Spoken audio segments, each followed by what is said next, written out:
Teman-teman semuanya, kita ketemu lagi di Warung Silat nih.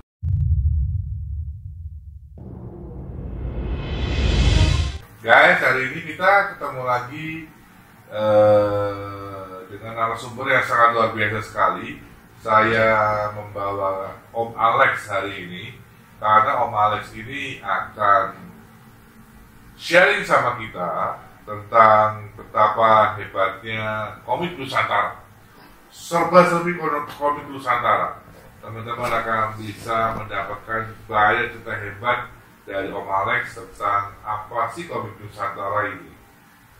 Nah, karena Warung Silat ini membahas banyak hal, intinya adalah semua yang berkaitan dengan silat.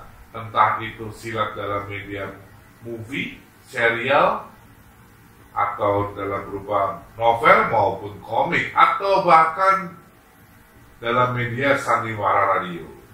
Karena silat itu sangat luas, nggak cuma melulu silat itu gitu-gitu aja seperti yang kamu bayangkan. Enggak, Mas Alex? Gimana, Mas Alex, kabarnya? Sehat? Ya, sehat, baik, terima kasih. Santai, Om. Jangan tegang, santai aja. Ya, kita bicara santai ya. Iya dong. Oh, santai. hari ini kita di Warung Silat ini kita mau coba bahas nih, Om. Kebetulan episode hari ini adalah episode tentang komik Nusantara, lebih ke arah silat tuh.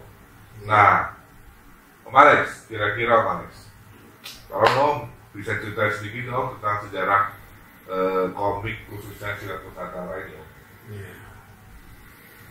Kalau cerita tentang komik Nusantara khususnya mengenai silat, itu sebetulnya tidak bisa dilepaskan daripada bahwa sumber dari segala awal, dari segala ini dari hal ihwalnya itu dari film maupun dari cerita-cerita silat yang tidak bisa dilepaskan dari orang-orang Tionghoa zaman dulu. Kok maksudnya kenapa ke Tionghoa zaman dulu? Iya. Karena pada tahun 1930-an itu ada namanya Wong bersaudara, kemudian Teteng Chun, ya. Nah, mereka itu kan produser film dan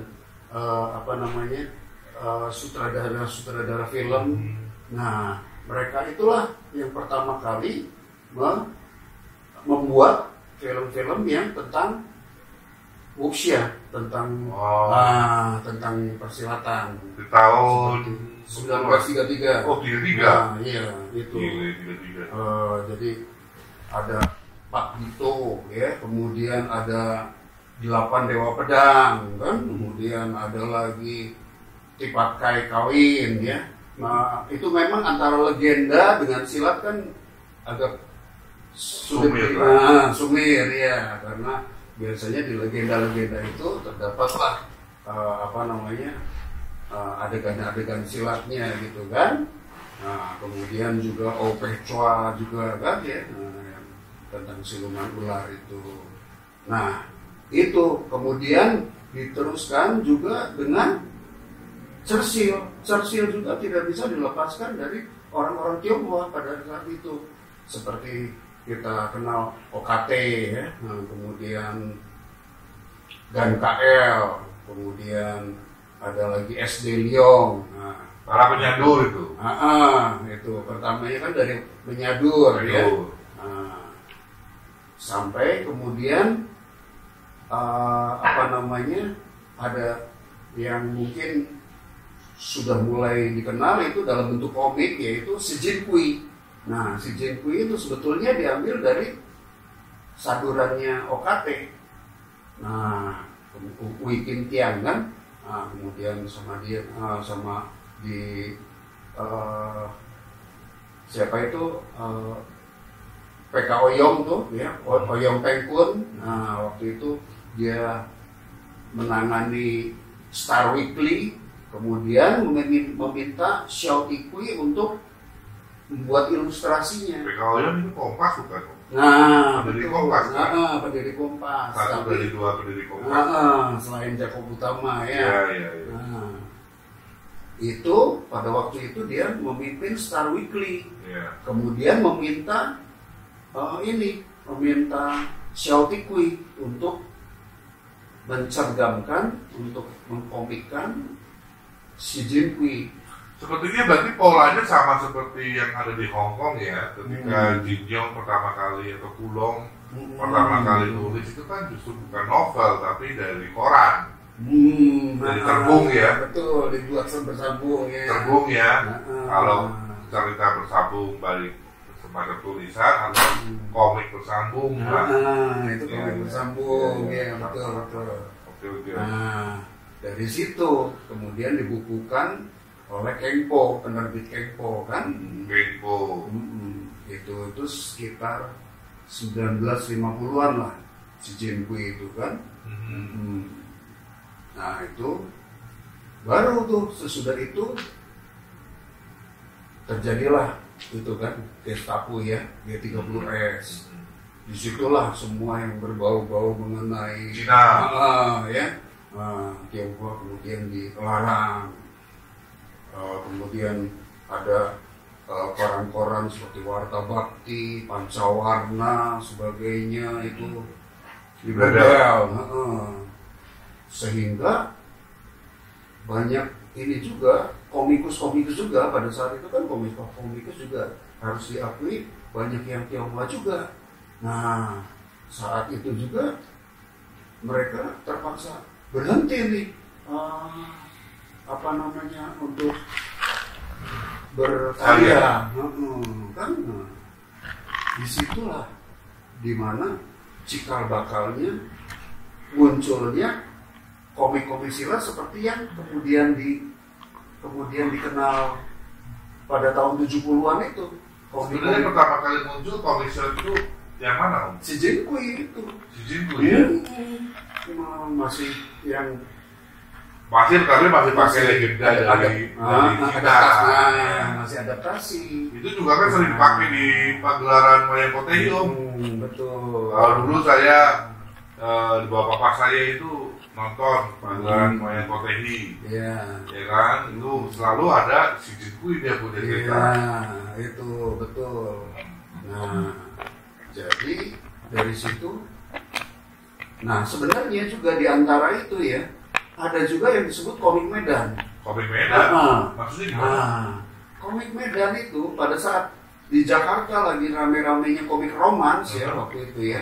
Komik romans itu yang ada yang Mintaraga, kemudian Sim, Saldi, sebagainya macam. Di Jakarta ramai romans, itu sebetulnya di Medan juga tumbuh komik. Nah, komik-komik Medan itu lebih bervariasi loh sebetulnya. Itu cuma sayangnya mungkin karena Medan bukan ibu kota atau bagaimana, jadi berkembangnya itu cuma singkat aja. Itu antara disebutkan Arswendo Atmowiloto itu ya, salah satu ini pengamat komik menyebutkan cuma usianya tuh hampir cuma 2-3 tahun aja, jadi antara 61, 62 sampai 64 aja. Nah di situ sebetulnya sudah ada komik-komik silat itu, sudah ada di komik Medan malah. Itu timbulnya dari legenda-legenda. Nah seperti tadi saya ceritakan kan bahwa legenda sama silat itu agak sulit dipisahkan ya. Begitu. Ada komik Dewi Krakatau kan, kemudian Panglima Denai ya, dari Sumatera Barat itu yang Panglima Denai. Kemudian ada lagi. Tapi itu kan dari lokal itu. Nah betul. Sudah bukan dari Cina lagi kan itu. Nah yang ini udah dari lokal nih. Kalau komik-komik Medan itu dari lokal tuh. Tapi nggak bisa menggema ya, gemanya kurang jadinya. Nggak bisa meledak kan ya kan? Karena sifatnya lokal, Medan aja. Ada pendekar Minang, ada. Nah, jadi sebetulnya di situ cikal bakal silat itu sudah ada. Cuman skalanya masih lokal di Medan aja. I see. Nah, sampai, juga saya mau cerita tentang favorit saya nih, Ganes TH. Ganes TH aja, awalnya itu dia juga bikinnya komik roman dulu. Pada saat-saat sebelum Gestapo itu. Sebelum Gestapo, Ganes bikin komik roman. Roman bikisan gitu ya. Roman biasalah ya. Anak-anak muda cerita. Nah, tapi kemudian setelah pemberdelan segala macam akibat Gestapo itu, dia terpikir untuk menunjukkan bahwa orang Tionghoa juga punya rasa nasionalisme, kan? Ya? Nah, disitulah dia mulai membuat si Buta dari Gua Hantu itu. Padahal itu si Buta itu, saya melihat itu diilhami juga dari beberapa sumber sebetulnya, kan? Ya, kan? Bukan original ya, tadi masih dalam original belum pure dia, tapi ada ilham, ada insight dari orang luar gitu. Kalau diperhatikan ya, gitu. Sebetulnya kan ada unsur balas dendam segala macam itu kan dari film-film Shaw Brothers, ya nggak? Kemudian dia masuk ke gua ular segala macam, itu ternyata terilhami dari itu yang saya bilang dari komik Medan itu, Satria Langlang Buana, itu persis sekali ceritanya tuh. Ya? Seperti itu. Kemudian plagiat dong, kategori plagiat ya sih kayak gitu. Kalau menurut Om itu masih terhitung terinspirasi, karena bukan detail plus sama bukan cuma alurnya mirip aja ya. Mirip aja. Karakterisasinya tidak ya. Karena kalau Satria Langlang Buana kan ularnya nggak dibunuh tuh, sedangkan di si Buta sih kan dibunuh, kemudian malah kulitnya dipakai sebagai baju. Sebagai kostumnya gitu. Kostum ular. Oke. Nah, kemudian kalau misalkan pengaruhnya nih timbal balik antara komik dengan perpolitikan di Indonesia gimana? Nah, disitulah berarti bahwa komik silap ini komik silap itu ya, di satu pihak kan tadinya kan seolah-olah segala sesuatu yang berbau-bau Cina waktu itu dilarang, ya. Tapi dengan memunculkan itu si Buta dari Gua Hantu itu, ya enggak, seolah-olah tersalurkan bahwa bukan cuma dalam silap itu bukan cuma dalam bentuk impor dari Cina, impor dari Tiongkok aja ternyata. Mulai pakai bajunya baju pangsi, ya enggak, kemudian ilmunya ilmu pencak segala macam yang dipakai segala ya. Sehingga semua tuh secara politik nggak bisa dilarang lagi istilahnya, bahkan jadi meledak kan ya. Karena dia mengabsorb budaya lokal. Nah di situ sebetulnya lihainya dan sehat menurut saya. Kemudian diikuti dengan yang lain. Hans Jaladara bikin Panji Tengkorak. Betul. Nah, kalau diperhatikan Panji Tengkorak itu terilhaminya dari mana? Dari Churchill juga. Pasti. Itu dari ini siapa itu? S.D. Leong juga, karyanya S.D. Leong juga. Panji Tengkorak juga. Kan ada nama juga Panji Tengkorak ya, kalau nggak salah ya. Betul. Makanya waktu itu saya sempat bingung. Betul. Dulu waktu kecil saya sempat bingung. Ini kok Panji Tengkorak ada di buku komik, ada juga Panji Tengkorak di Churchill kan? Churchill novel gitu kan. Iya. Stensilan waktu itu masih yang mode Churchill, mode stensilan. Karena nggak jelas ya antara baca Churchill atau baca Annie Ernaux, nggak jelas ya. Sama-sama stensilan. Terus itu. Jadi yang perjodohan busur kumala itu. Ya, itu kan? yang diusang itu. Kim Si Kim Si kalau di Mandarin Kim Si. Itu sebetulnya terjemahan bebas dari yang Yusung. Oh, gitu. Novelnya namanya Kim Si. Ya, itu satu dari cerita serial Piansan. Serial Piansannya yang Yusung. Nah, disitulah makanya sebetulnya semua itu bukan semua lah, Ya, hampir hampir banyak, semua lah terinspirasi. hampir semua tuh terinspirasi kan. Baru mungkin seperti kayak Jaka Sembung agak beda ya. Iya betul. Kalau Jaka Sembung agak beda ya. Jaka Sembung unsur lokalnya kuat sekali Ya. ya, kuat sekali dia. Tadi Unsur apa? Islam juga Kuat ya. itu kan apa namanya dimunculkan Ya. dengan agak lebih itu ya, lebih nyata. Kadang haur. Lokasi Kadang haur kan. Kadang haur itu iya. ada di daerah Haur Gelis lah. Betul. Cirebon situ Cirebon lah. lah, daerah Om.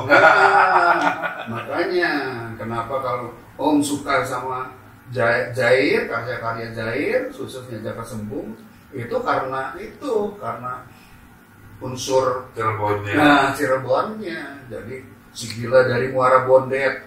Tiap minggu juga kita waktu masih SD itu sering naik sepeda ke Muara Bondet situ gitu kan. Jadi segala sesuatunya tuh lebih akrab gitu. Timbulnya tuh dari situ. Nah, itu perpolitikannya. Nah, sehingga di lain pihak pemerintah juga kan nggak bisa melarang kalau yang ini, ya nggak? Karena sudah unsur lokal semua kan, ya nggak? Coba lihat Tuan Tanah Kedaung, ya nggak? Gimana kelihatan itunya? Krakatau. Padahal kalau Bro Ari memperhatikan, itu Krakatau itu tuh terinspirasi dari salah satu film show gratis. Oh ya? Apa Dalam itu? ceritanya. Nah, itulah judulnya tuh saya lupa. Judulnya apa? Banyak soalnya sobat ini. Banyak. Yang tentang dia sudah nggak mengakui ayahnya lagi, ya nggak? Karena merasa dibuang oleh keluarganya, begitu. Tapi ngomong kalau masalah Tuan Tanah Kedaung itu kan boleh dikatakan dia ini kan kayak semi romantis juga ya, Om. Nah, betul. Jadi nggak pure Nggak cuma itu. usia silat lah, nggak pure silat lah. Ya, betul. ada semi romantis lah. Ya. Ada dramanya ya. Dramanya 4 seri kalau nggak salah ya. 7 ya, 7 seri. Iya. Itu menarik dulu saya baca Tuan Tanah Kedaung itu. Sebetulnya malah menurut saya banyak romans ya. Pertarungannya sama begal-begal itu dikit-dikit lah. Tapi menarik gitu. Itu tetralogi ya. Iya. Tetralogi ya. Iya. Yang pasal itu tetralogi. Ada Cisadane, kemudian Nilam dan Kesuma. Pendekar Cisadane itu kan. Iya. Itu yang akhirnya jadi daerah Tangerang itu kan. Iya. Lokasi ininya di daerah Tangerang. Nah, itu juga kemudian itu di mana eratnya hubungan antara film ya dengan komik tuh di situ kan, asal muasalnya sih tadinya cikal bakalnya dari film dulu, film silat itu kan, sampai akhirnya muncul berupa komik. Nah, setelah komik sukses, dibikinlah film ya kan, tahun 71-nya 67 Cibuton meledak tuh kan, yang tadinya cuma dicetak 2000 eksemplar, cuma coba-coba, ternyata laris, cetak lagi katanya 20.000 eksemplar, laris lagi, sampai Om aja sebagai penggemar baru kebagiannya cetakan kelima, coba. Saking ininya kan, saking topnya akhirnya dibikin filmnya kan. Iya. Cuma Cibuta itu. tahun 71-nya ya. Ya, itu top itu. Warga. Top itu Ratno Timur yang Ratno Timur itu benar-benar membekas film itu. Meskipun sayangnya tekniknya pada waktu itu masih kurang ya. Ya jangan ngomong teknik sih, tahun 70-an ya. Yang penting itu sudah membuat hiburan yang luar biasa pada masyarakat pada tahun itu. Iya betul ya. Ya kemudian ada saya juga kan. Cibuta itu kan juga top tuh yang mana kalau saya di Indosiar gitu di.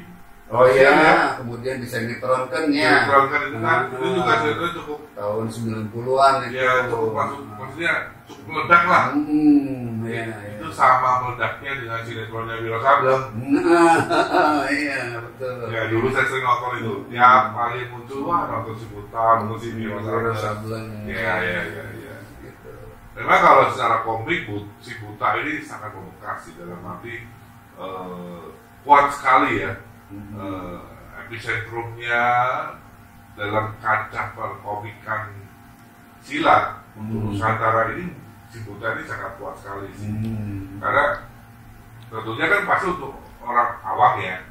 Kalau untuk orang pecinta komik silat si Buta sosok aja sih.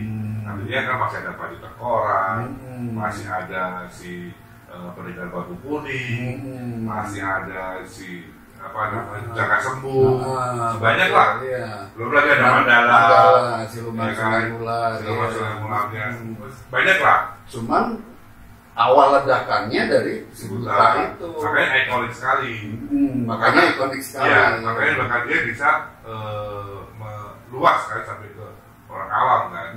Nah, tandingannya dia sama sebetulnya tuh saya juga tandingannya dengan ini Wiro Sableng. Betul. Ya kan? Karena secara novel, Wiro Sableng ini banyak. Awalnya ini pencintanya banyak sekali. Cuma kalau pecinta silat, ya banyak. Di luar Wiro Sableng juga banyak tuh berjibun tuh. Iya. Berjibun tokoh-tokoh yang di luar Wiro Sableng ya. Cuma memang Wiro Sableng ini ikonik sekali menurut saya. Terakhir kan kalau ada Hengki ya. Nah, kalau Hengki Co itu kan, itu komik mulai diindustrialisasi ceritanya kan ya, jadi dihimpun sama dia beberapa komikus, kemudian dibikin industrinya, dia bikin spin-off-nya dikasihkan ke teman-temannya yang lain untuk mengembangkan gitu kan. Betul. Tapi kalau yang soalnya saya sih nggak terlalu ini ke Churchill selain Popping Horn itu terus terang aja. Kalau yang kenal, yang tahu sekali tentang Churchill, Hengki itu terlalu terang-terangan ngambil cerita Siatio Engkyong segala macam, Sintio Hyaplu katanya ngambil dari situ. Ya, memang pada masa itu susah ya Om ya. Orang dengan mudah melakukan plagiat, orang dengan mudah melakukan copy paste, susah ngomong, ya kan?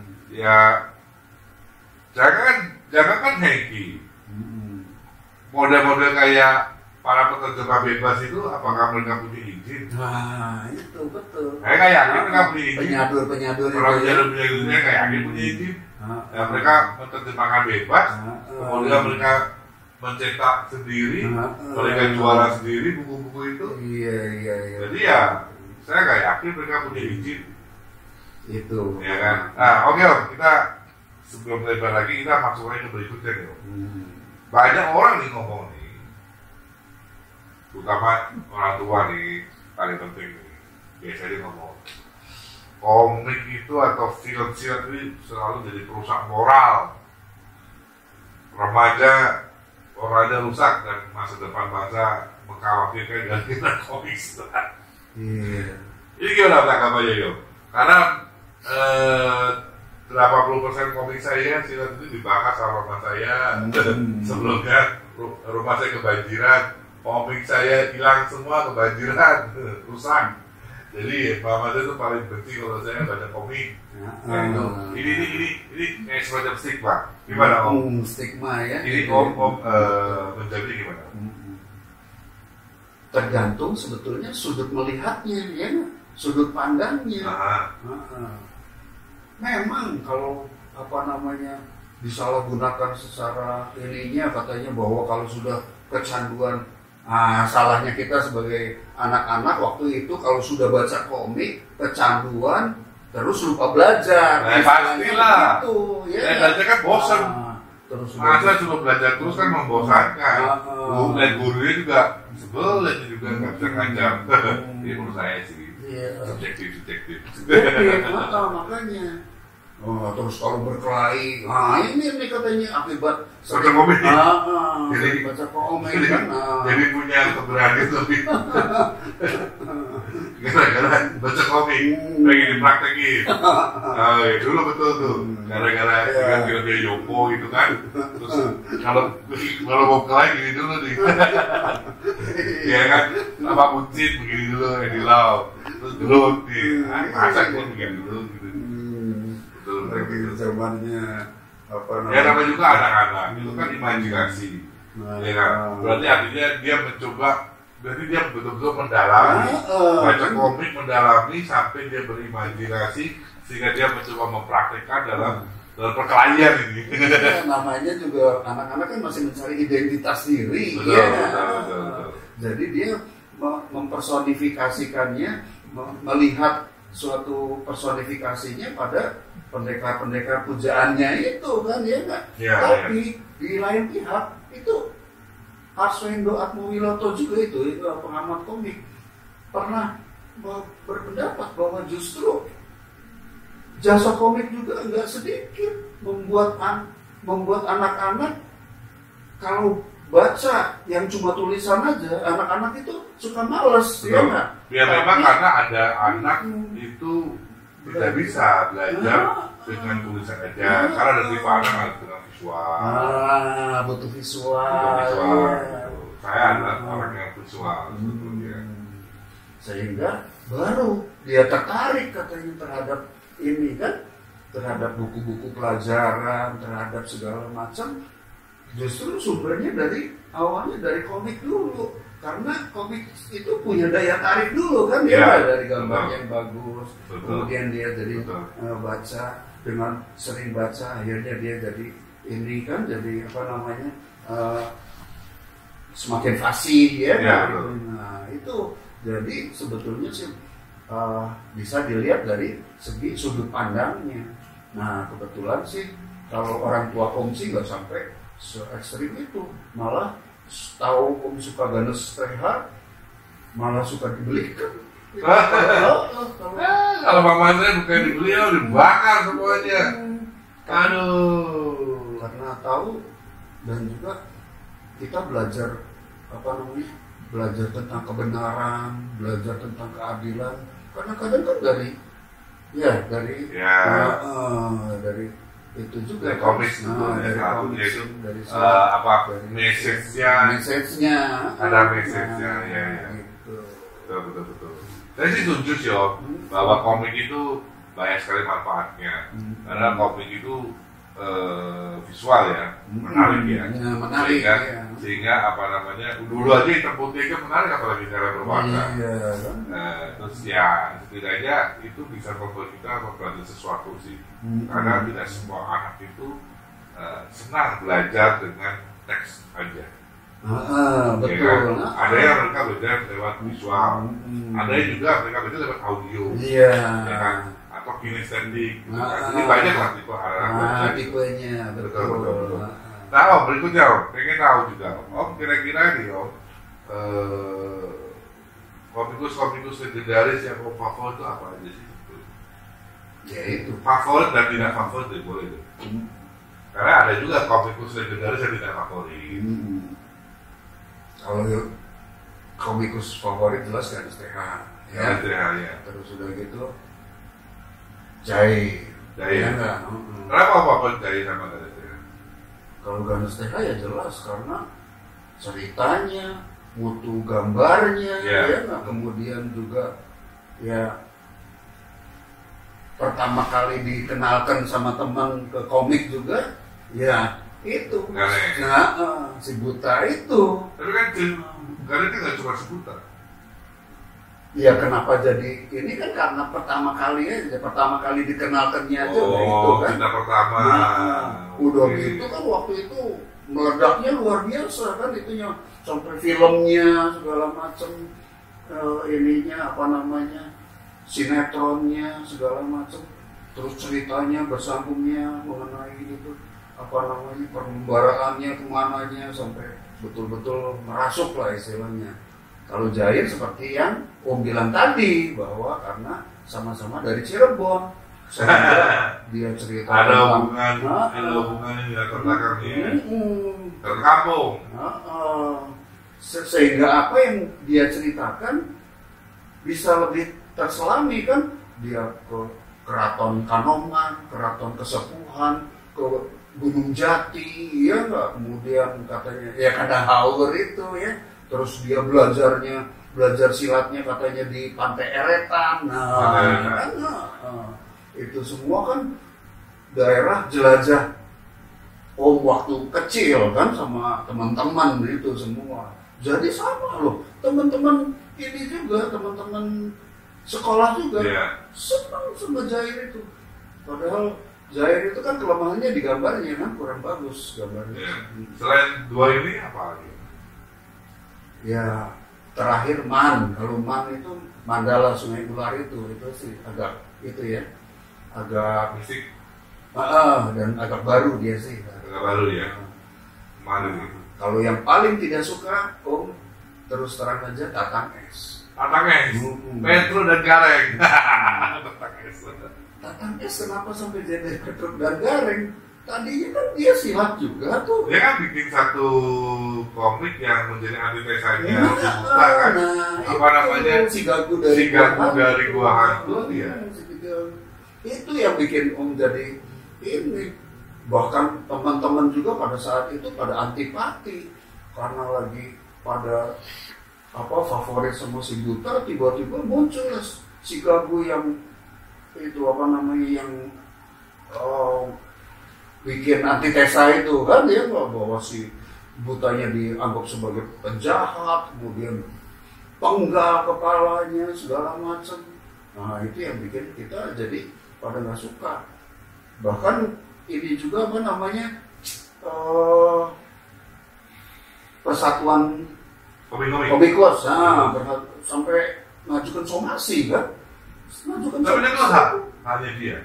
Loh. Tapi melanggar etik dong. Masa ceritanya jelas-jelas ini kan ini apa namanya? Tapi kalau kemudian orang-orang kayak siapa tadi itu ngambil siapa? Tatang Es. Lu ada tadi kita itu ada siapa itu? Aduh, siapa itu gue lupa lagi ya. Yang curi ide itu apa? Yang krisis COVID fase itu. Yang ngambil Hengki kan Hengki kan sama aja.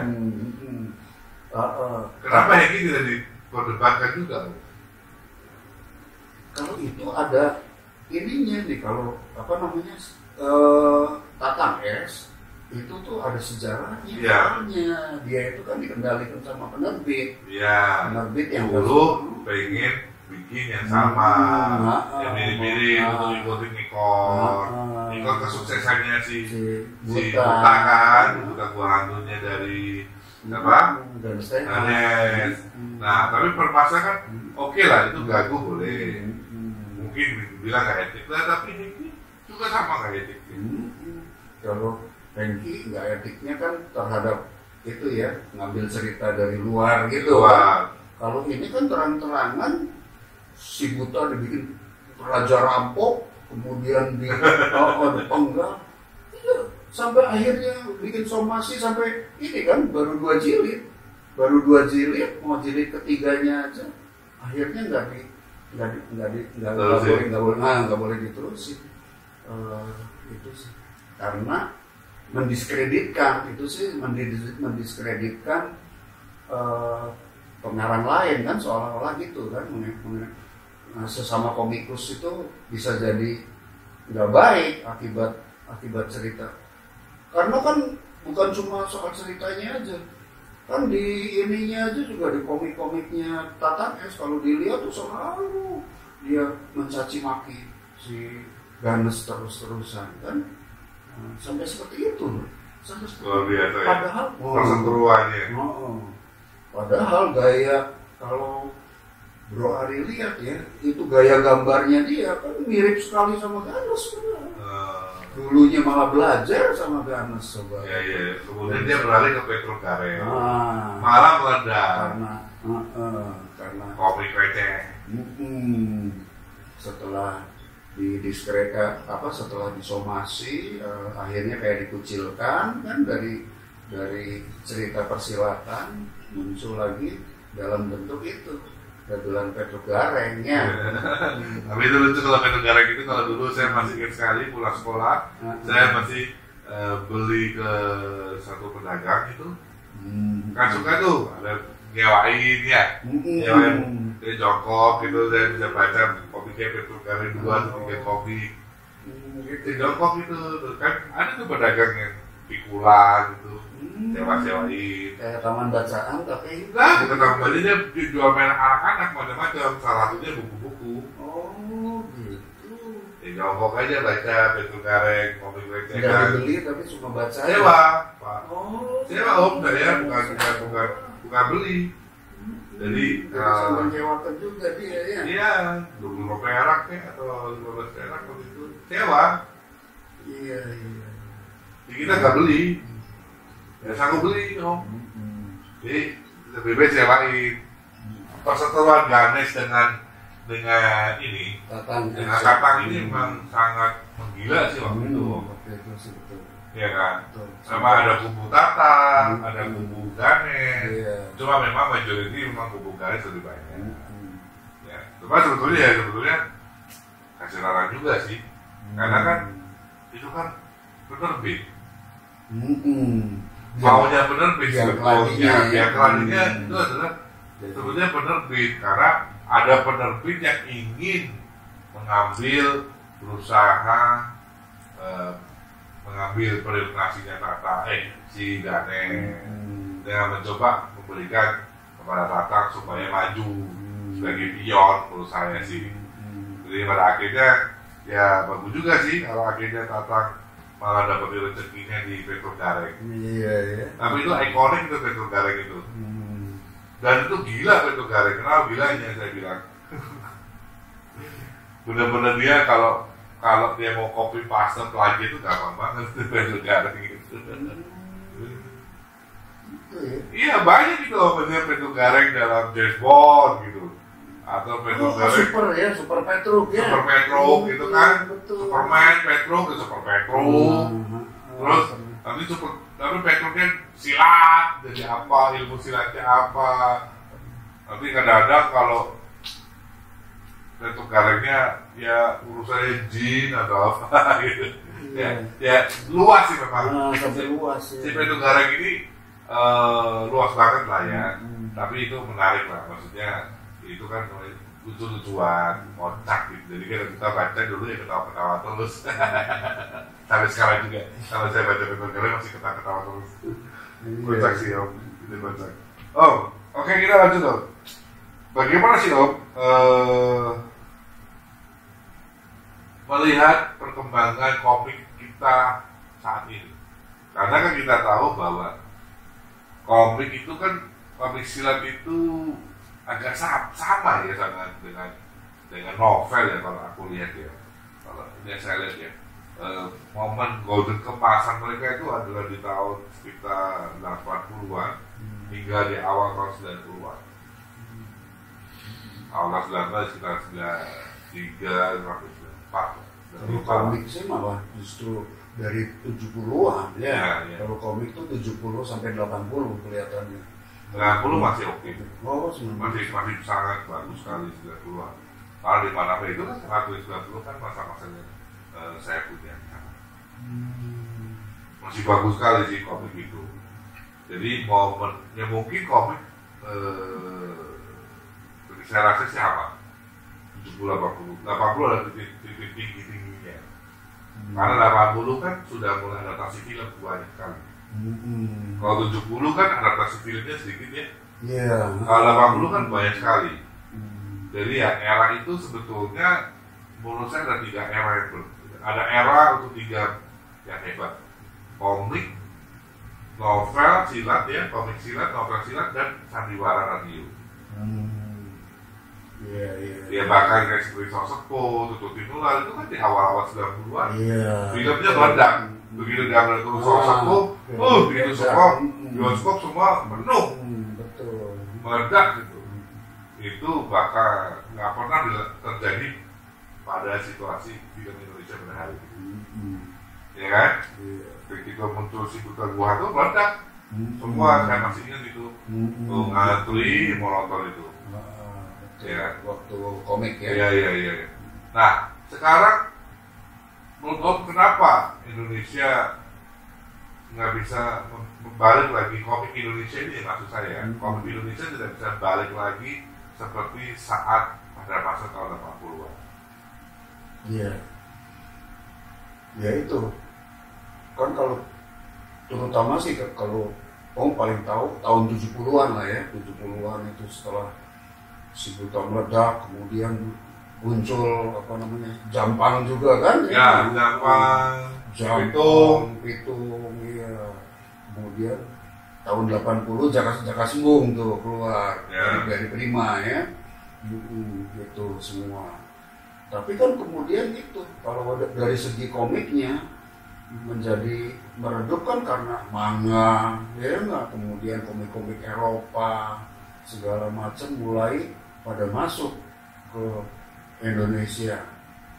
Anak-anak saya aja udah nggak suka kan komik kayak si Buta, dia lebih suka Naruto segala macam gitu kan, ya nggak.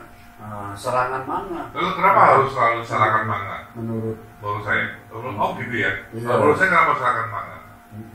Ya, lalu apa salahnya manga? Antara lain ya, karena mungkin penyajiannya yang manga atau manhwa ya, ada Tambah Sakti, ada Tiger Wong, gitu kan manhwa ya. Tiger Wong, ya betul. Nah, pertanyaan saya selalu, setiap kali saya bertanya kepada banyak orang, manga dan manhwa adalah menjadi subjek kami kita, subjek yang disalahkan gitu. Nah, lalu kenapa harus disalahkan? Itu satu pihak ya, kan di lain pihak mulai ada gadget yang lebih menarik segala macam, mungkin kan ya nggak tidak terbagi lah hobi anak-anak itu kan, hobi anak-anak itu nggak seperti sekarang. Terus dari segi komiknya sendiri itu menurut Om sih itu sudah terjadi kejenuhan. Nah, kenapa terjadi kejenuhan terhadap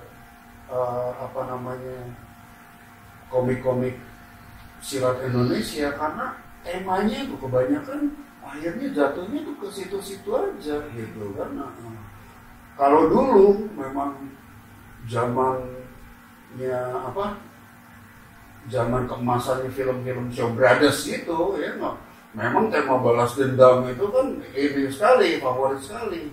Jadi komik-komik silat kita juga kebanyakan temanya kan ke situ ya. Nah, berarti menurut saya bisa disimpulkan berarti komikus kita ini mandek ya.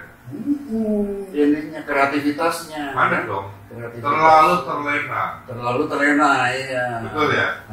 Jadi gini, kalau saya terlalu terlena dengan zaman keemasannya itu ya. Iya itu. Karena gini, ada dua hal yang saya melihat adalah kenapa mereka terlena. Terlalu dipuja-puja. Iya. Merasa sampai kayak selebritis ya. Gitu ya. Sehingga ketika dia dipuja-puja, bukannya dia membuat lebih lebih improve lagi, lebih meningkatkan kualitas dirinya lagi. Tapi ya contoh kualitas gambar. Betul. Ya. Kalau memang dia nggak bisa gambar bagus, jadi cari orang. Kedua, storyteller. Kalau dia nggak bisa lebih baik lagi, cari orang. Cari orang yang untuk cerita. Intinya dia bisa create something. Contoh nih Om, Tony Wong. Tiger Wong nih, tahun 60-an ya, 60-an ya, betul ya, 70-an ya.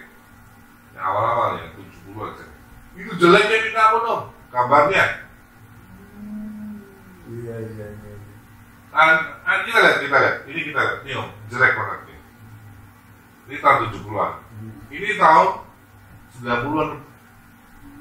Dan ini yang tahun 2020-an, 2000-an lah. Kelihatan semakin bagus ya. Semakin bagus. Semakin progresif. Ceritanya juga luar biasa. Momen. Bahkan sampai hari Tiger Wong belum tamat. Sudah ya? Tahu dulu ya? Belum ya? Belum tamat dong.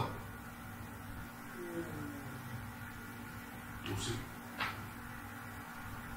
Naruto nggak tamat-tamat. Nggak tamat-tamat juga. Padahal udah puluhan. Udah Naruto muncul lagi Boruto. Boruto ya, anaknya. Iya. Nggak tamat-tamat. Memang sengaja. Nah permasalahannya adalah nggak fair kalau kita menyalahkan manhwa, serbuan manhwa, serbuan manga, itu menurut saya nggak fair. Karena kita nggak bisa mengembangkan diri. Kita nggak bisa menahan arus globalisasi. Betul. Ya. Contoh kita lihat di Amerika Serikat, Marvel and DC. Kalau om lihat komiknya Iron Man tahun awal-awal, busuk bener. Kalau kita lihat sekarang, jelek. Spider-Man. Tapi ketika kita melihat mereka pada tahun 70 melihat Iron Man itu bagus banget. Betul. Nah, tapi masalahnya apa? Progres meningkat terus. Nah, Stanley itu apakah bisa gambar dengan baik? Nggak bisa. Iya. Tapi ide cerita, mungkin dia bisa gambar, tapi tidak sehebat yang sekarang ini. Advoker sekarang. Tony Wong, pencipta Tiger Wong, juga tidak bisa menggambar sehebat sekarang ini. Iya. Ya kan? Tapi dia terus kembangkan. Dia cari kemudian dia hire lagi storyteller untuk mengembangkan komiknya dia. Jadi ketika kita bicara sebuah komik industri menjadi sebuah industri, ya mau nggak mau kita nggak bisa sendirian. Komikus itu tidak sendirian. Betul. Menurut saya seorang yang bisa menggambar dengan baik, dia bisa jadi komikus yang baik. Belum tentu. Saya salah. Gini. Oke. Seorang yang bisa menggambar jadi yang baik, belum tentu jadi komikus. Cerita yang karena belum tentu bisa bikin cerita yang baik ya. Dia bisa gambar, belum tentu jadi bikin cerita yang baik. Demikian halnya orang yang bisa gambar, dan orang bisa bikin cerita yang baik, belum tentu bisa gambar. Seorang komikus itu harus bisa melakukan dua-duanya. Menurut saya, dia bisa bikin cerita yang baik dan dia juga bisa bikin gambar yang menarik. Tapi sampai satu titik orang itu ada batas waktunya, limit mereka itu stop. Dan dia butuh bangun tim.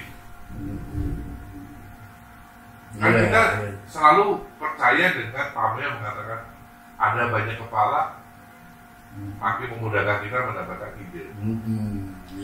Ya kan? Dengan kita hire tim, kita bisa brainstorming, kita bisa buat pengembangan karakter itu lebih baik lagi.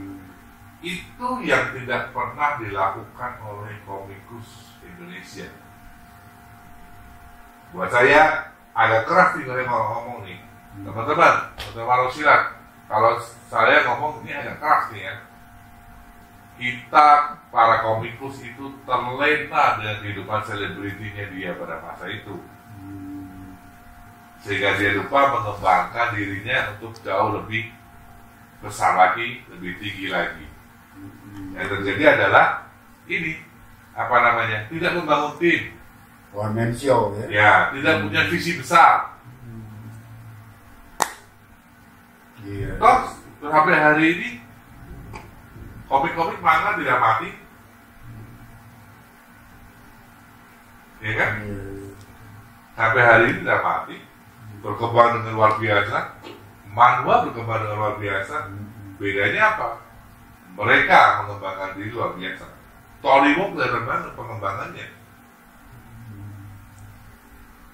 30 tahun Om, saya sama Tony Mo. Dari pertama kali baca Tony Mo sampai hari ini. Mungkin ya, artinya betul 30 tahun. Dan 30 tahun mereka berkembang dengan bagus banget. Jadi itu sih yang membuat akhirnya sebuah perbedaan yang sangat signifikan antara komik kita dengan komik luar. Padahal kita bicara dulu industri loh, sama industri loh. Yeah. Cuman ya itu pelakunya betul. Nggak punya visi besar. Penerbitnya juga dulu sih kebanyakan penerbit kecil kan. Beberapa penerbit sekarang udah mulai sistem meng-hire, ada colorisnya sendiri, ada inkernya sendiri. Betul. Bahkan orang yang lebih dalam lagi, orang yang bisa gambar, belum tentu bisa mewarnai dengan baik. Iya. Inkernya kan, coloringnya kan belum tentu. Sketsernya juga ya sendiri yang bikin. Nanti orang bikin storytelling dengan baik, belum tentu dia bisa bikin lebih dalam lagi. Sketch saja belum tentu ya. Dia bisa bikin apa namanya ini, kalau storytelling itu apa? Script writer. Nah, skripnya. Ya kan? Untuk melakukan conversation, dia udah bikin storytelling dia bagus, tapi script writer ya, nah itu kan butuh. Jadi dalam sebuah komik itu banyak sekali komponen dong. Tim ya, mesti tim. Banyak sekali komponen yang butuh kompetensi yang sangat kuat. Dan mustahil satu orang bisa mengerjakan semua itu. Mungkin dia bisa mengerjakan sampai 5-6 seri. Tapi kalau suruh ke 1000 seri, mana mungkin. Akhirnya jenuh juga, sampai ke titik jenuh. Mati. Itu terjadi. Kreativitasnya juga habis ya. Ya. Karena nggak beda antara komik sama novel, agak beda. Jauh berbeda. Komik itu kan ada level batasannya. Karena visual. Ada bentuk visualnya. Kalau novel tidak ada bentuk visual. Dia benar-benar imajiner. Jadi kalau sesuatu imajiner itu sangat luas. Sangat luas. Nah, kalau di visual ada batasannya. Nah, jadi novel kita mesti membayangkan sendiri ya. Dengan kata-kata yang betul. Jadi Om Alex setuju ya dengan saya ya, bahwa sebetulnya kita nggak bisa menyalakan manual dan maka serbuan gadget, misalkan tadi Om bilang, oke, gadget emang di Jepang kurang modern apa? Di Amerika kurang modern apa? Mereka juga pasti anak-anak mereka juga sama seperti kita gadget, tapi kan komik mereka hari ini masih nggak berubah. Dan ini menarik, sangat menarik. Perubahan paradigm bahwa komik itu bukan untuk anak kecil. Dulu zamannya Om kecil atau zaman saya kecil, kalau bicara komik selalu untuk anak-anak sampai remaja ya. Sedangkan hari ini paradigma itu sudah bergeser. Orang dewasa juga. Orang dewasa pun tetap menyukai komik. Orang dewasa itu adalah orang dewasa yang dulu kecil menyukai komik. Karena ketika dia kecil menyukai komik, dia akan terus tapi hidupnya memang dia suka komik. Bisa maksudnya Om hari ini. Saya ini adalah bekas dulu. Orang yang suka komik, anak kecil dulu. Tapi kecintaan kita sama komik kan tidak pernah ada. Nggak pernah berhenti. Karena kita udah menikah, udah bekerja, menikah, udah tuwir, masa kita berhenti baca komik? Sampai hari ini pun saya masih baca komik, suka baca komik, kan begitu. Ya, oke Om. Terakhir Om, dari pertanyaan saya Om, bagaimana sih Om cara melakukan konservasi komik Indonesia? Untuk memaintain gitu ya? Konservasi komik Indonesia, salah satunya Om. Ya, harus bisa ini berarti apa namanya? antara lain kolektor-kolektor. Nah itu juga kan mengkonservasi itu termasuknya kan kolektor-kolektor. Saya kurang setuju kalau kolektor. Kolektor itu pada prinsipnya inklusif, eksklusif. Kolektor, apa perkembangan dia dampak dia untuk masyarakat? Saya punya kolektor komik nih, ini gue simpan aja buat gue. Berarti dampaknya untuk market apa? Untuk industri apa? Untuk anak-anak yang tidak tahu komik itu apa? Apa dampaknya?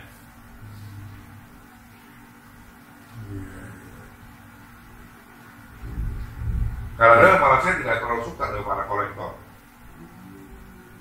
Kenapa? Lu gak ada kontribusi apapun. Cuma gayanya cuma pamer-pamerin aja di Facebook, di media sosial. Pamer doang buat apa? Kontribusinya apa?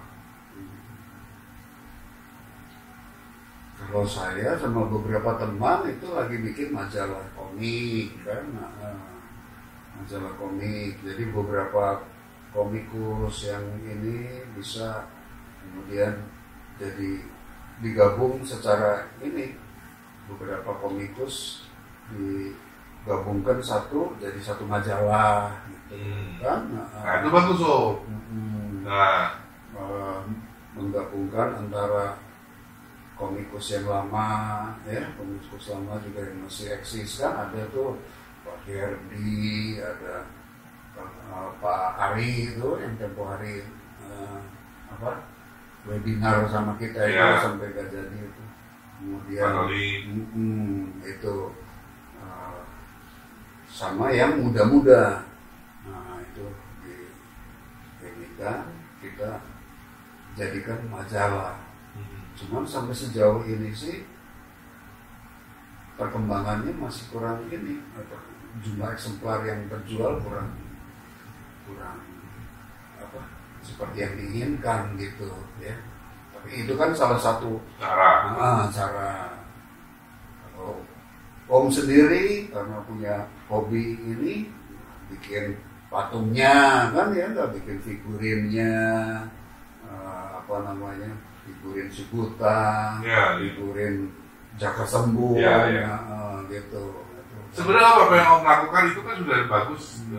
Kemudian yang paling penting juga ini sih salah satu yang bagus adalah bagaimana terus berkontribusi untuk melakukan pendalaman, pemahaman, menulis Om.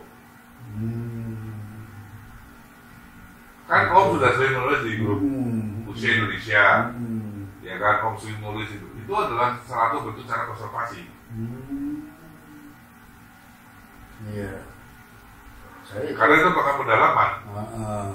Dan ingin memelihara ya, merawat ini supaya sampai ke anak-anak muda juga ya. Nah, tinggal nanti apa yang dilakukan seperti contoh dari Bumi Langit, yaitu sudah sangat bagus. Dia melakukan terbit ulang lagi, yang remake lagi seluruhnya. Itu sudah acungi jempol. Nah, tetapi permasalahannya adalah bagaimana kita membuat ini jadi fandom. Fandom ini adalah sesuatu komunitas yang melakukan pembahasan. Selama ada fandom, karakter ini akan selalu abadi. Gitu ya. Ini penting Om. Bumi Langit memang harus diasumi. Bumi Langit adalah medianya. Ya, ada orang sampai berani bikin filmnya segala. Ya, permasalahannya adalah bagaimana dengan fandom itu. Medianya apa? Sebetulnya apa yang Om Alex sudah lakukan dengan tulisan-tulisan Om Alex itu sebetulnya udah salah satu cara konservasi paling tepat. Iya. Karena banyak anak muda di dalam guru Usia Indonesia kita itu membaca Om pernah berpikir nggak gara-gara membaca tulisan-tulisan Om itu akhirnya mereka ke toko Gramedia, mereka beli bukunya Ciputa. Iya betul. Cuma data itu kan kita nggak pernah tahu. Tapi saya yakin betul bahwa itu pernah terjadi. Iya, iya. Paling enggak kan banyak komen-komen yang positif lah. Ya. Gitu ya. Jadi konservasi itu sebetulnya adalah menulis. Gitu. Kalau kita nggak menulis, kita nggak memberikan informasi baru, temuan baru, Iya. itu kita nggak akan bisa angkat. Apa yang menarik? Apa yang menarik dari si buta? Apa yang menarik dari si Jampang? Apa yang menarik dari si Panji Tengkorak? Itu harus kita eksplorasi. Bahkan sampai ada yang salut, sampai bisa bikin kronologi ininya kan, kronologi. Iya, betul. Nah itu artinya nggak kepikir katanya yang lain sih. tapi itu kan membuka wawasan orang, itu membuka satu bahan baru lagi. Itu konservasi, Bu.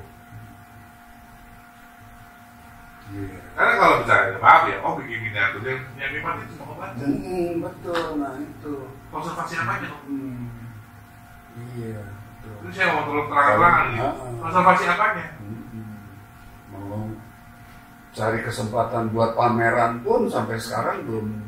Iya. Belum Artinya konservasi apanya? Tidak ada konservasi. Karena tidak ada satupun orang yang menikmati karya Om. Iya. Cuma Dan menjadi mengerti ya. Iya, tidak ada Om. Kalaupun kalau di orang bikin miniatur si badan nih, orang ngerti apa kan? Iya. Kalau cuma ngelihat, Ya, cuma ngelihat Cuma. miniaturnya aja ya. sebetulnya itu percuma. Nulis itu lah kalau sudah laku itu yang terbaik. Ya, cuman kalau miniatur sih karena hobi aja kan. Iya, Sih. makanya kita bedakan antara hobi sama konservasi. Gitu.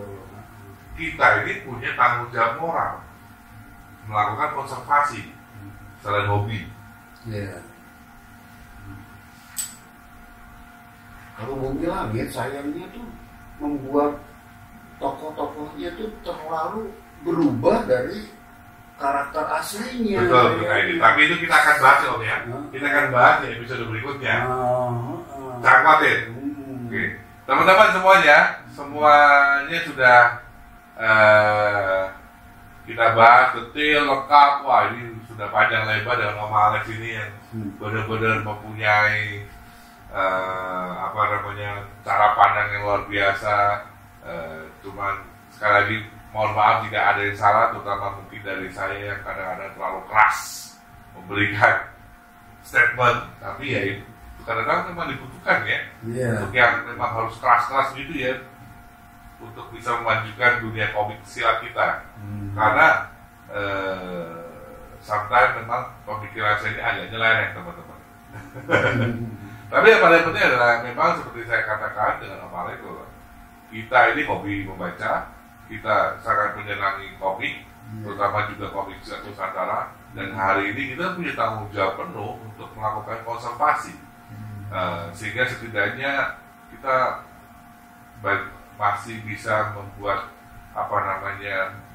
kontribusi sedikit lah, sumbangsi sedikit lah untuk bisa membantu mengkonservasi, mengembangkan semoga komik Nusantara, komik silat yang ada di Indonesia, mewariskan dan terus bukan cuma wariskan, tapi kita bagaimana kita juga mengembangkan ke depannya gitu loh. Karena kalau cuma mewariskan saja agak repot ya. Nah, karena itu mandek ya. Tapi kita harus mengembangkan, tapi juga kita terus berusaha untuk mencari cara untuk mengembangkan sehingga komik Nusantara, komik Indonesia ini bisa berdiri di kaki tanah kita sendiri, ya kan? Maka boleh datang dari barat, boleh datang silakan, Papua boleh datang silakan. Tapi kita juga harus bisa menjadi tuan rumah di negara kita sendiri. Oke teman-teman, sampai jumpa di Warung Silat episode berikutnya. Ciao.